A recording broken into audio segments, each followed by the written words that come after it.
Olá pessoal, dando retorno às nossas aulas, né? Nosso segundo conteúdo, balanço de energia, tratando do conteúdo balanço de massa e energia. Então agora vamos ver apenas a parte de balanço de energia analisado separadamente. A revisão dos nossos conteúdos já ministrados antes da parada da pandemia do Covid. Então, nos conteúdos, o que nós veremos na aula de hoje, né?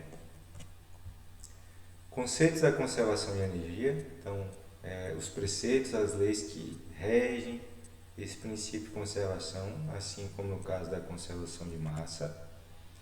As equações fundamentais que utilizaremos para fazer os cálculos, as relações da conservação de energia. Alguns exemplos práticos do dia a dia, da nossa alimentação, da produção de alimentos, utilizando essas equações e esses conceitos para resolver problemas que o engenheiro ou a engenheira de alimentos enfrenta no dia a dia. Antes de iniciar o nosso conteúdo, queria fazer uma correção relacionada às citações do livro base que a gente tem utilizado, até para reduzir, diminuir o nosso machismo estrutural que a gente tem, corrigindo quando eu falei o livro do Tadini e colaboradores, na verdade é da, tá? É uma autora, Tadini é o sobrenome da autora, que, vamos verificar aqui o nome dela certinho, se chama Carmen Cecília, tudo bem? Então peço desculpas à autora se algum dia chegar a ver o vídeo nosso, e também a todas as mulheres aí que sofrem com este problema, tá bom? Então, minhas desculpas.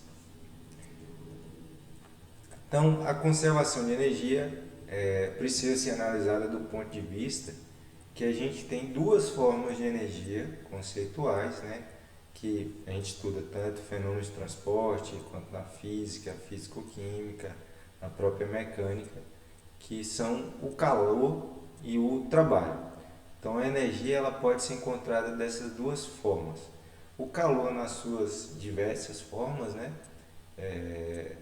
E o trabalho também, trabalho mecânico, trabalho de pressão, as energias potenciais, energias cinéticas. Então a gente fala que calor é energia em trânsito e o trabalho é o resultado de uma ação ou de uma reação de alguma forma de energia.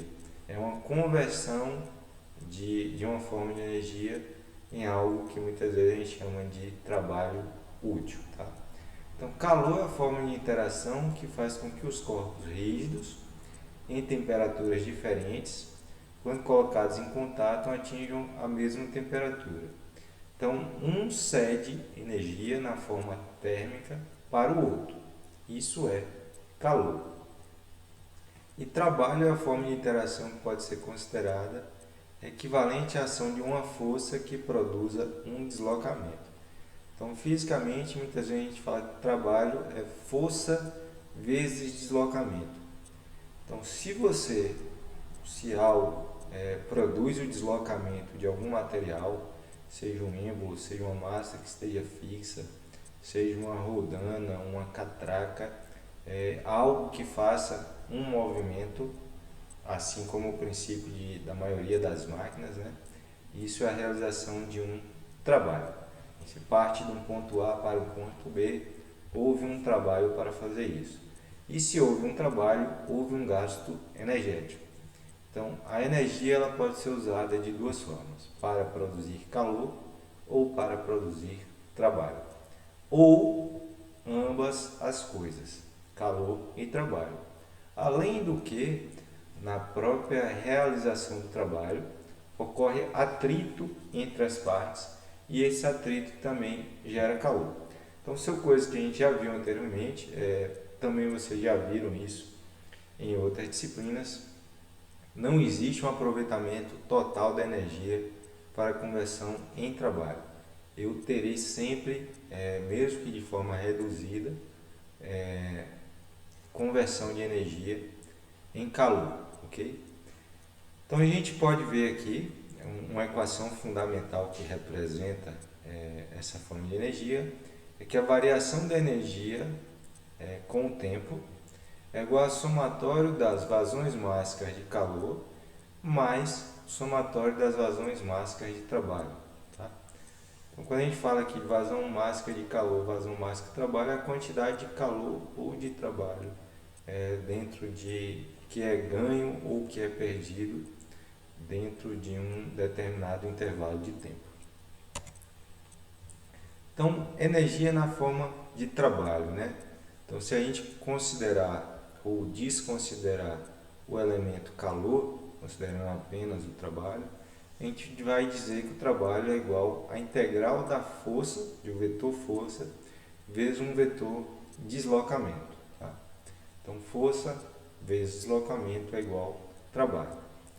Sendo que a força também é uma relação de pressão, né? Pressão é força sobre área, eu tenho muitas vezes o que a gente chama de trabalho de êmbolo.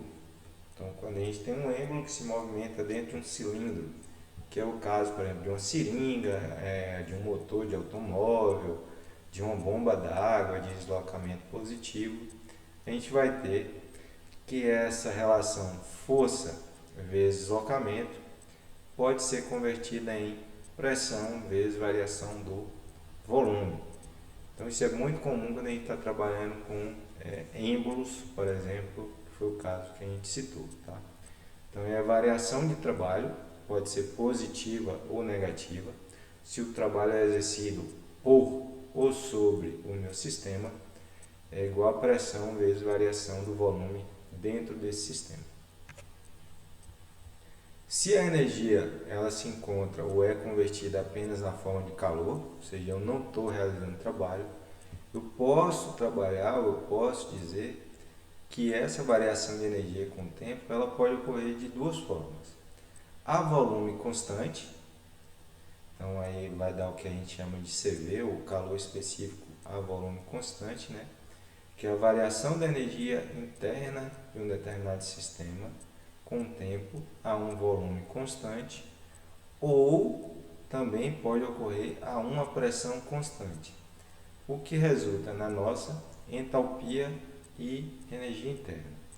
Sendo que a pressão constante, a gente vai ter que isso resulta numa entalpia ou variação da entalpia com o tempo, com a temperatura, me desculpe, que na energia interna também, variação do calor com a temperatura, variação de temperatura, a uma pressão constante.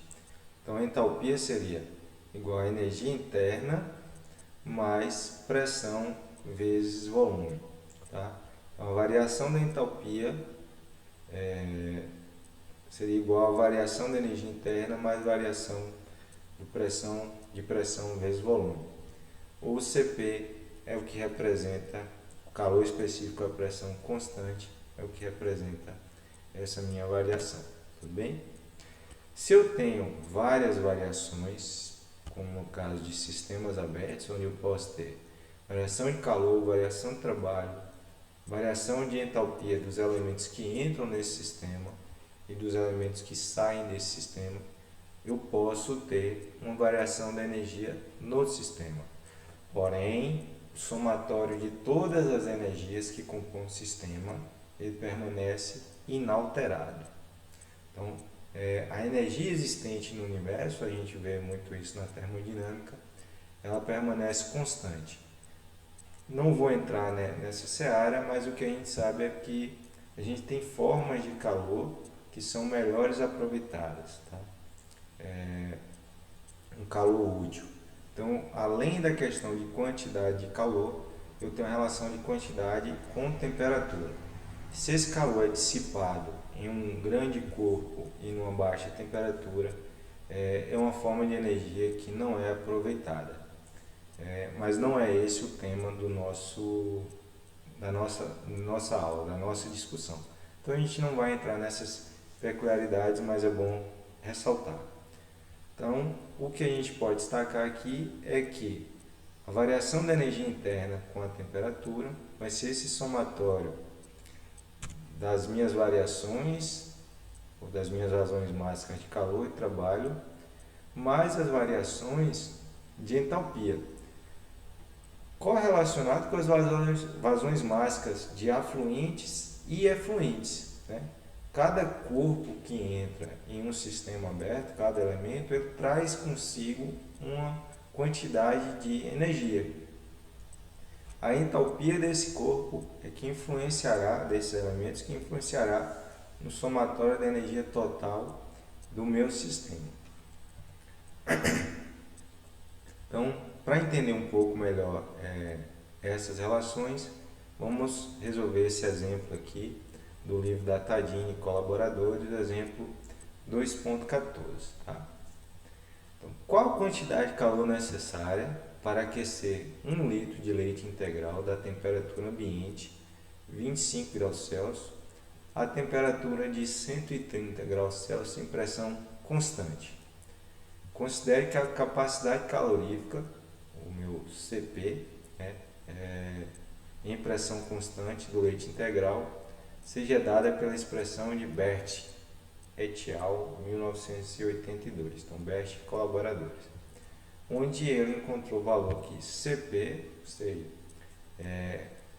a capacidade calorífica, a pressão constante em função da temperatura, é igual a 2,976 vezes temperatura mais 3.692, em que o CP é dado em joules por quilo por grau Celsius ou joules por quilo por Kelvin. Então a gente vê que é uma quantidade de energia, joule, para cada quilo da minha matéria, meu leite, para cada grau centígrado ou grau Kelvin que se encontra essa matéria. A temperatura é dada em graus Celsius, a densidade do leite a 25 graus Celsius é de 1,03 gramas por centímetro cúbico. Então, como a gente está tratando aqui apenas de calor, né? A gente está fornecendo calor para que esse leite mude de temperatura, saia de 25 e vá para 130, eu não tenho realização de trabalho. Tá? Também a gente está considerando que eu estou trabalhando com pressão constante. Então isso está sendo realizado na pressão atmosférica. Por que não trabalhar com volume constante? Porque à medida que as moléculas desse leite são agitadas, ou seja, elas são excitadas pelo fornecimento de calor, elas tendem a se separar ou se distanciar, o que faz com que eu tenha um aumento de volume. Porém, a pressão que atua sobre esse leite permanece constante, pressão atmosférica. Por isso, a gente vê aí, muitas vezes na casa da gente, quem vai ferver um leite, esse leite derrama. Mela lá todo, suja todo o fogão. Por quê? Porque tem um aumento do volume que ultrapassa muitas vezes a vasilha que estamos utilizando. Tá? Então, qual a relação que a gente vai ter? Calor é igual a variação da energia menos trabalho. Sendo que o trabalho seria igual a menos a pressão externa sobre variação do meu volume. Tá? Pegando essas duas equações bases, eu posso dizer então que a variação da energia o calor é igual a variação da energia mais pressão vezes variação de volume.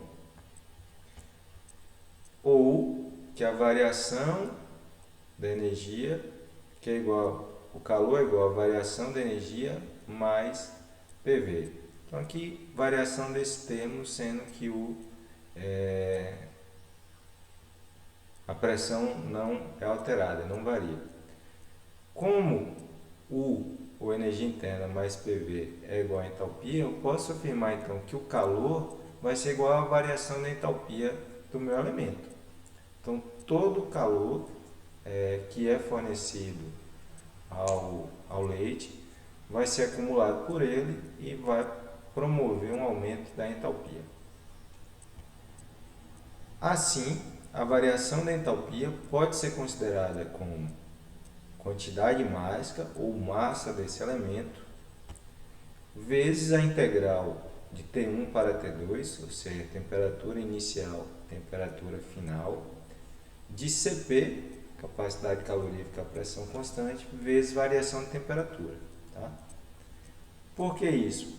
Pela minha relação anterior que eu tinha de Cp, a variação da entalpia com a variação da temperatura a uma pressão constante. Então, eu posso dizer que a variação da entalpia é a variação da minha capacidade calorífica, ou a capacidade calorífica, desculpe, vezes a variação da temperatura com o tempo, sendo que esse Cp ele é uma função da minha temperatura, como a gente viu aqui, não é uma constante, então ele vai variar. Assim, atuando aqui, trabalhando sobre a integral desse elemento, eu posso afirmar que quem é o meu Cp? O Bert e os colaboradores determinou que o Cp é igual a 2,976 vezes T, vezes a temperatura, mais 3.692. Então, o que eu tenho que identificar é qual a temperatura inicial, 25, qual a temperatura final, 130, quem são as capacidades caloríficas em cada um desses pontos e como ela variou, quanto foi acumulado para que ela saísse de 25 e chegasse até a temperatura de 130. Tá? Então, atuando aqui ou realizando essa integral, a gente vai ter 3.692, vezes 130 menos 25, os meus limites de temperatura, mais 2,976 vezes 130 ao quadrado menos 25 ao quadrado sobre 2. Isso é o resultado da nossa integral. O que resultará em 416,9 kJ por quilo. Ou seja, essa é a quantidade de energia que eu vou gastar para aumentar cada quilo de leite de 25 para 130 graus Celsius. Mas quantos quilos de leite eu tenho? Lá no enunciado do problema, ele relatou 1 litro de leite. Então, não é uma unidade mássica, é uma unidade volumétrica. Porém, se pediu para considerar que cada centímetro cúbico de leite pesa 1,03 gramas. Essa é a relação de densidade que nós temos. Se eu tenho essa relação de densidade, eu posso encontrar agora qual é a minha massa. Ele fala que, ou eu posso considerar que 1 litro de leite é igual a 1.000 centímetros cúbicos e a densidade que foi fornecida é de 1,03 gramas para cada centímetro cúbico. Assim, eu posso afirmar que 1 litro de leite pesa 1,03 quilos. Então, se eu preciso aquecer 1,03 quilos e se gasta 411,9 kJ por quilo, a quantidade de calor total que precisa ser fornecida para que 1 litro de leite seja aquecido de 25 para 130 graus Celsius é igual a 1,03 vezes 411,9. Assim, a gente necessitará de uma quantidade de calor igual a 424,3 kJ.